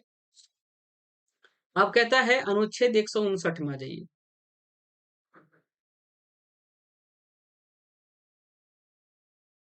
अनुच्छेद 159, राज्यपाल द्वारा शपथ या प्रतिज्ञान, राज्यपाल क्या करेगा? आप शपथ लेगा, किसमें? 159 में। 58 में क्या चीज था देखिए, 158 में क्या देखे? शर्त देखे। 158 में आप शर्त देख रहे थे, है कि नहीं? क्या देखे? शर्त देखे। लेकिन 159 में क्या है? उसका शपथ है। प्रत्येक राज्यपाल और प्रत्येक व्यक्ति जो राज्यपाल के कृत्यों का निर्वहन कर रहा है, अपना पद ग्रहण करने से पहले वह राज्य का उस राज्य के संबंध में अधिकारिता का वाले प्रयोग करने वाले उच्च न्यायालय के मुख्य न्यायाधीश, चीफ जस्टिस, या उसकी अनुपस्थिति में उस न्यायालय के उपलब्ध जो होंगे ज्येष्ठतम यानी कि सीनियर मोस्ट न्यायाधीश के समक्ष निम्नलिखित प्रारूप होगा, है ना? फॉर्मेट पर वो शपथ लेगा, है ना? प्रतिज्ञान करेगा, उस पर अपने हस्ताक्षर करेगा और ईश्वर की शपथ लेता हूं कि मैं फलना फलना करके पूरा नाम बताएगा पूरा। और ये शपथ लेने की बात जो है, राज्यपाल का शपथ का बात, यह अनुच्छेद 159 में ये बात किया गया है। कोई दिक्कत? इंपॉर्टेंट हुआ कि नहीं?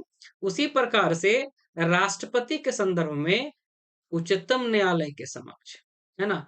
उच्चतम न्यायालय का ध्यान देना है, उच्चतम न्यायालय का जो चीफ जस्टिस ऑफ इंडिया होगा, वही शपथ दिलाएगा राष्ट्रपति को। राज्य में राज्य के राज्यपाल को उच्च न्यायालय के मुख्य न्यायाधीश, और अगर वो नहीं है, उसके अब्सेंट में जो सीनियर मोस्ट होगा, ज्येष्ठतम, वही करेगा। बाकी कोई मतलब दूसरा कोई नहीं करा सकता है। जी, Ranjan Kumar. Very good morning बाबू। तो ये दिमाग में रखना है, अगर राष्ट्रपति का होगा ऐसे केस में उच्चतम न्यायालय के मुख्य न्यायाधीश होंगे, और अगर राज्य का राज्यपाल होगा वैसे केस में झारखंड के यानी कि किसी स्टेट का भी जो अ, मुख्य न्यायाधीश होंगे उच्च उच्च न्यायालय के, वो करेंगे, शपथ दिलाएंगे। अनुच्छेद कहता है, अनुच्छेद 160, 160 क्या कहता है कि कुछ आकस्मिकताओं में राज्यपाल की कृतियों का निर्वहन राष्ट्रपति ऐसे किसी आकस्मिकता में जो इस अध्याय में उपबंधित नहीं है, राज्य के राज्यपाल के कृतियों के निर्वहन के लिए ऐसा उपबंध कर सकेगा, तो वह ठीक समझता है ना? ऐसे जब जब इमरजेंसी कुछ हो, इस तरह से हो, तो राष्ट्रपति निर्धारित करेगा कि कैसे उसको हैंडल करना है। अगला कहता है, जो हमने पिछले वाला में भी करवाया था अभी, है ना? अनुच्छेद 161 क्षमा आदि की और कुछ मामलों में दंडादेश के निलंबन, परिहार, लघुकरण की राज्यपाल की शक्ति, है ना? और यही वाला हम बताए थे, इसी अनुच्छेद का उपयोग कौन? 72 में राष्ट्रपति करते हैं, है ना? केंद्र में, और राज्य में 161 के तहत, जो कि मैंने समझा रखा था। अब देखते हैं आगे। अब यहाँ पर अनुच्छेद 162 में कहता है कि राज्य की कार्यपालिका शक्ति का विस्तार, बस यही दिमाग में आप लोग रखिए। तथा इस संविधान के बंदों के अधीन रहते हुए किसी राज्य की कार्यपालिका शक्ति का विस्तार उन विषयों पर होगा जिनके संबंध में उस राज्य के विधानमंडल को विधि बनाने की शक्ति है, परंतु जिस विषय के संबंध में राज्य के विधानमंडल और संसद को विधि बनाने की शक्ति है, उसमें राज्य की कार्यपालिका शक्ति संविधान द्वारा या संसद द्वारा बनाई गई किसी विधि द्वारा संघ या उसके प्राधिकारियों को अभिव्यक्त रूप से प्रदत्त कार्यपालिका शक्ति के अधीन और उसके परिसीमित होगी। तो ये कह सकते हैं, कार्यपालिका का शक्ति विस्तार का बात कर लेते हैं। राज्य कार्यपालिका शक्ति विस्तार का कहते हैं, तो 162 में ये बातें लिखी गई हैं। अनुच्छेद 163 के अनुसार अगर आप देखिएगा, राज्यपाल को सहायता और सलाह देने के लिए मंत्रिपरिषद होगा, ध्यान देना है। ये लाइन पूछा गया है, अपने आप में इंपॉर्टेंट है। 163 में ही, अनुच्छेद किसमें? 163 में आ गए हम लोग। कहता है, जिन बातों में इस संविधान द्वारा या इसके अधीन राज्यपाल से यह अपेक्षित है कि वह अपने कृतियों या उनमें से किसी को अपने विवेकानुसार करे, उन बातों को छोड़कर राज्यपाल को अपने कृतियों का प्रयोग करने में सहायता और सलाह देने के लिए एक मंत्रिपरिषद होगी, जिसका प्रधान कौन होगा? मुख्यमंत्री होगा। तो केवल इसी लाइन को याद रखना है, राज्यपाल को सहायता सलाह देने के लिए मंत्रिपरिषद होगा, उसका हेड कौन होगा? मुख्यमंत्री होगा। 163 में ये बात लिखा गया है।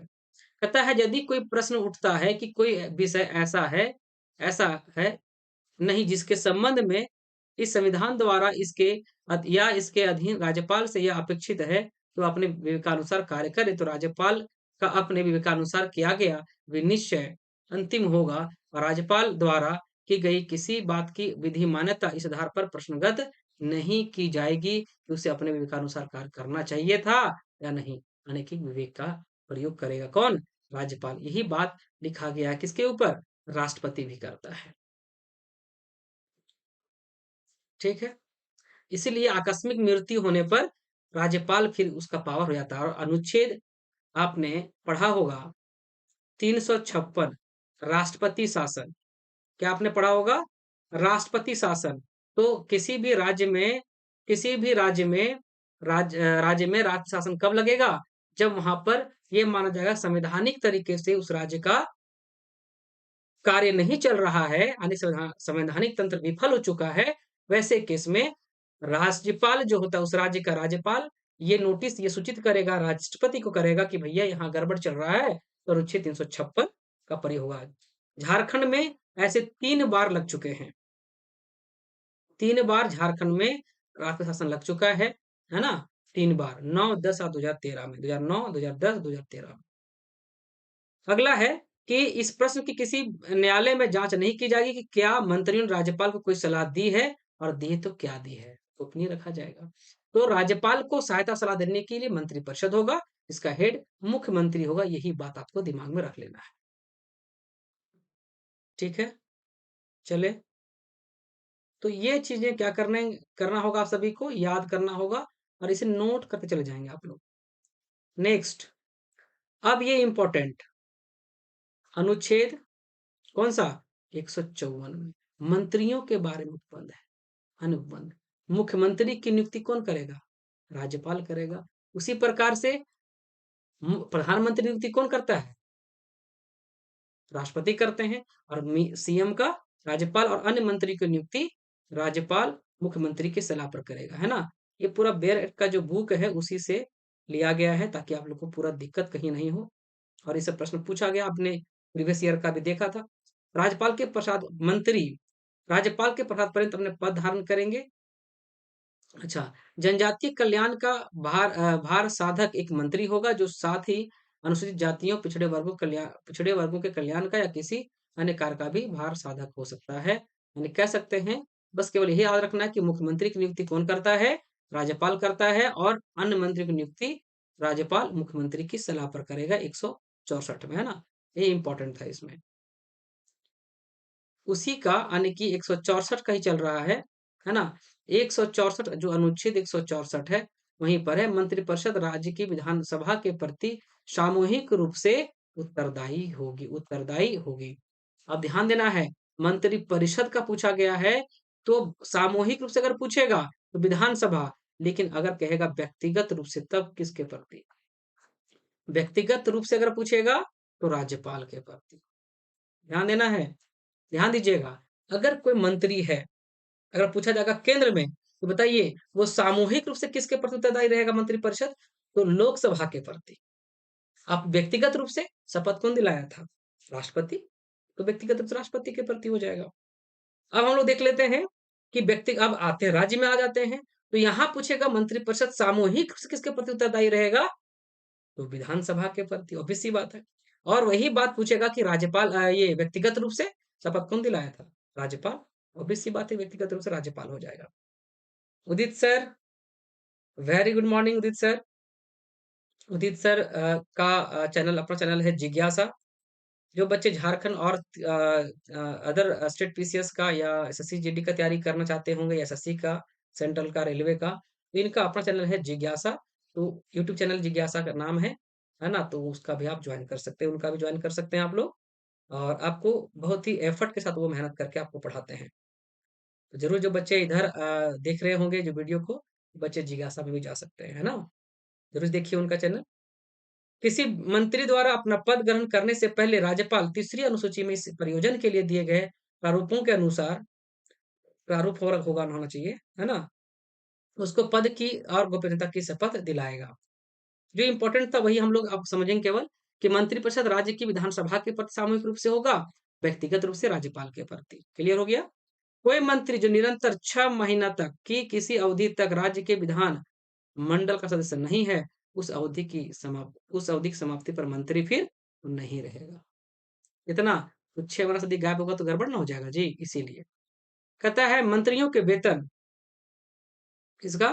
मंत्रियों के वेतन भत्ते ऐसे होंगे जो उस राज्य का विधानमंडल विधि द्वारा समय समय पर क्या करेगा? अवधारित करेगा, निश्चित करेगा उसे। जब तक उस राज्य का विधानमंडल इस प्रकार अवधारित नहीं करता है, तब तक ऐसे होंगे जो उस अनुसूची में भी निर्दिष्ट हैं।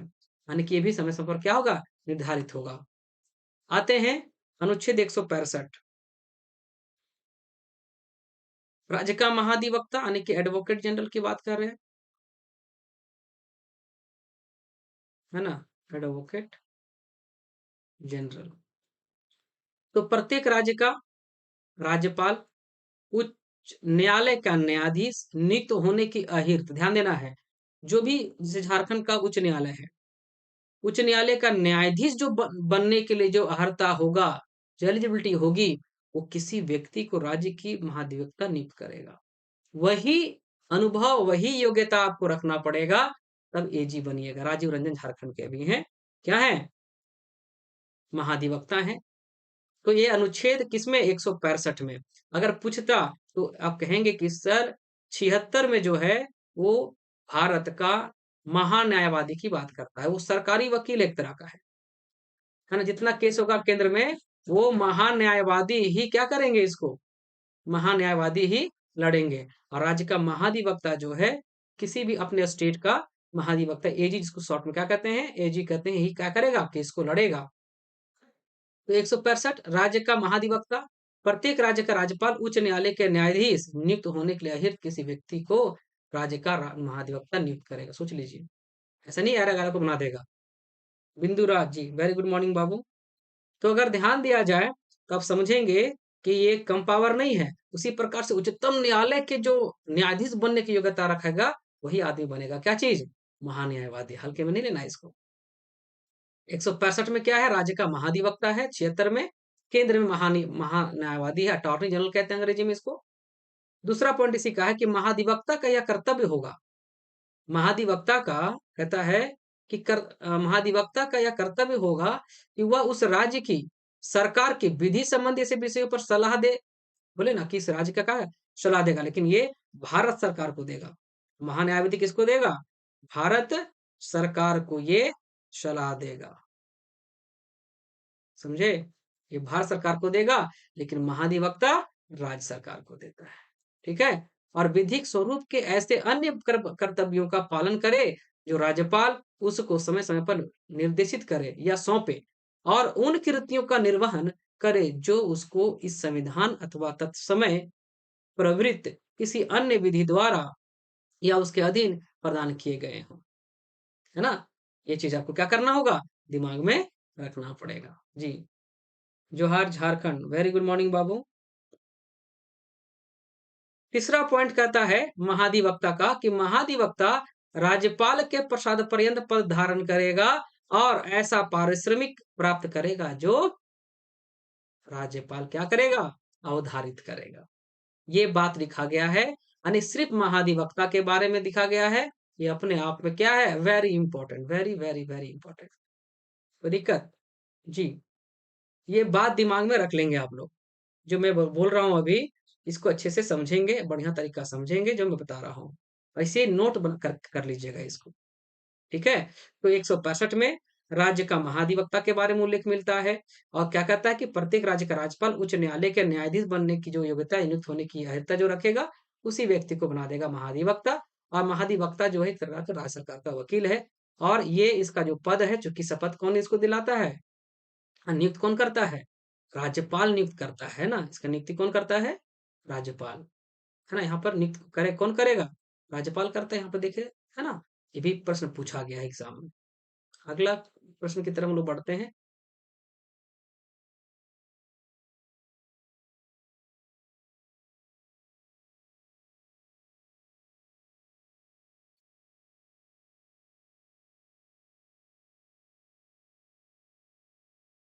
जी, अब देखते हैं, ये बहुत इंपॉर्टेंट है ना? ये बहुत इंपॉर्टेंट है। कौन सा अनुच्छेद जो है हमारा है? कौन सा? आर्टिकल 166। राज्य सरकार के कार्य का संचालन, याद रखिए 77 बोले थे, आर्टिकल 77 केंद्र में, और आर्टिकल कौन सा 166 राज्य सरकार का। तो यहाँ डिटेल है पूरा, इसीलिए इसको लाए हैं हम। राज्य की सरकार कार्य का संचालन, किसी राज्य की सरकार की समस्त कार्यपालिका कार्रवाई राज्यपाल के नाम से की हुई कही जाएगी। बोले थे यही हमारा राज्य का बाबूजी होता है कि नहीं? इस प्रकार से यहाँ के सीएम कहीं भी कोई काम करने जाएंगे तो वो on the behalf of the governor of that state, जिस स्टेट का होगा सीएम होंगे, तो भी संधि। अब यहाँ के प्रधानमंत्री किसी दूसरे देश में गए, संधि पर जो हस्ताक्षर होंगे या जो किसके नाम पर होगा वो होगा on the behalf of the president of India. Clear हुआ? तो भारत सरकार का काम जो होगा अनुच्छेद किस में? 166 के अनुसार समस्त कार्य जो होगा कार्यवाही, समस्त कार्यपालिका कार्यवाही जो होगा राज्यपाल के नाम पर होगा, और केंद्र में राष्ट्रपति के नाम पर होगा। क्या होगा? ये राष्ट्रपति के नाम पर होगा केंद्र में।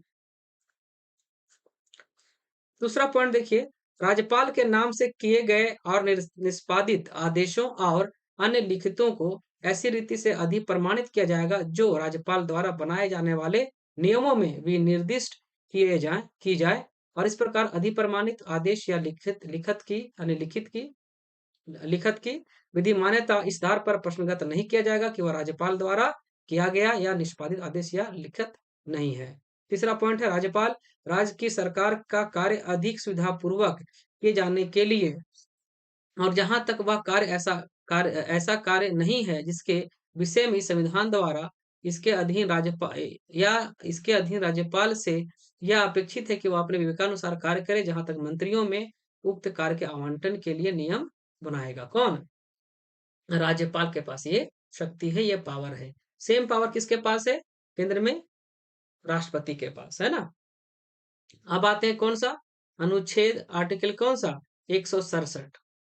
हमने बताया था कि राज्यपाल का जो उल्लेख है वो कहां से कहां तक बताइए? 153 अनुच्छेद 153 से लेकर के अब 167। तो हम लोग अब चले गए 167 पर। राज्यपाल को जानकारी आदि देने के संबंध में इसका कर्तव्य, देखिए मुख्यमंत्री का कर्तव्य, प्रत्येक राज्य के मुख्यमंत्री का यह कर्तव्य होगा। क्या कर्तव्य होगा? देखिए नंबर 1, राज्य के कार्यों का प्रशासन और विधान विषयक प्रस्थानों प्रस्थापनाओं संबंधी मंत्रिपरिषद के सभी विनिश्चय राज्यपाल को क्या करेगा? सूचित करेगा। दूसरा, सशर्त का दूसरा, राज्य के कार्यों के प्रशासन संबंधी और विधान सब विषयक प्रस्थापनाओं समझो जानकारी राज्यपाल मांगे वह देगा। राज्यपाल मांगेगा तो देगा। झारखंड में आपने देखा होगा अगर सीजीएल एग्जाम को लेकर के, तो फिर ये नोटिस किया था, कौन? राज्यपाल किया था, है ना? किसी विषय को जिस पर किसी मंत्री को विनिश्चय कर दिया है, किसी विषय को जिस पर किसी मंत्री ने विनिश्चय कर दिया है, किंतु मंत्रिपरिषद ने विचार नहीं किया है, राज्यपाल द्वारा अपेक्षा किए जाने पर परिषद के समक्ष विचार के लिए रखा जाएगा। किए जाने पर परिषद के समक्ष विचार के लिए रखे। ये कर्तव्य होगा किसका? मुख्यमंत्री का कर्तव्य होगा। तो राज्यपाल को जानकारी देने के संबंध में मुख्यमंत्री का यह कर्तव्य होगा। यानी प्रत्येक राज्य के मुख्यमंत्री का यह कर्तव्य हो गया। अब क्या क्या देगा? जो भी काम उसका हो रहा है, मंत्रिपरिषद कर रहे हैं, वो सारा का सारा इंफॉर्मेशन किसको देंगे? वो राज्यपाल को देंगे। यह कर्तव्य होगा। 167 में ये बात लिखा गया है। कोई दिक्कत है? समझ रहे हैं आप लोग? जी। तो ये क्लास कैसा लगा आप लोगों को? ये क्लास मेरा आज का राज्यपाल का सेशन था, है ना? ये जो सेशन आपने देखा, ये राज्यपाल सेशन को हम लोगों ने देखा। अब तक में राज्यपाल के बारे में हमने देखा, और राज्यपाल के बारे में हमने देखा कि अनुच्छेद 153 से लेकर के 167 के बीच में था। इसके अलावा हमने देखा राज्यपाल का उल्लेख जो है भाग संविधान के भाग 6 में अध्याय दूसरा, भाग 6 का अध्याय दूसरा में है। ठीक है। इसके अलावा जो प्रीवियस ईयर के क्वेश्चंस थे उसका नोट्स को भी हमने देखा। इस प्रकार से प्रश्न पूछे गए थे और बारीकी से 153 से लेकर 67 तक देखे, है ना? प्रयास करेंगे कि आप लोग जितने बच्चे हैं इस सेशन का जरूर लाइक करें, लाइक शेयर एंड सब्सक्राइब जरूर करें, सब्सक्राइब जरूर करें, है ना? और हम लोग इसी सेशन को आगे बढ़ाते हुए कल भी 10 AM पर हम लोग फिर से क्लास कर लेने वाले हैं। ठीक है। चैनल आप सभी जानते हैं द सूरज एकेडमी के नाम से है।